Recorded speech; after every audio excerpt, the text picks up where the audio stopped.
My lords, it's a great pleasure to follow the noble lady Baroness Noakes and to agree with her.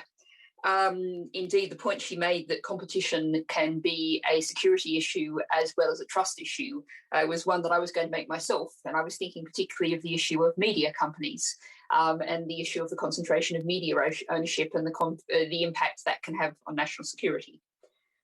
But as the committee may have guessed, I'm speaking in this group to speak strongly, respectfully, but strongly against all of the inclusion of any of these amendments in the bill.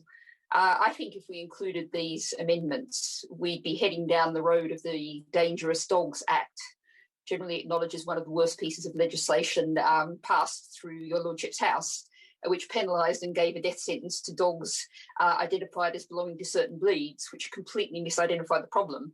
It wasn't the canine genetics that was the problem, but the human owners. And I think the idea that where multinational companies, giant multinational companies are based, and those are the kind of companies we'll be talking about in many cases here, is that's any idea, can give you any idea of evidence of their loyalties, is a very great stretch indeed. I note I was in the main chamber yesterday speaking about the stance taken by HSBC in backing the government in Beijing against the interests of the UK, the Joint Declaration, the rights of people of Hong Kong, and indeed the rule of law. Now, I want to particularly note concerns about Amendments 95 and 96, which identifies a number of countries, Australia, Canada, New Zealand, and the US, to be automatically excluded.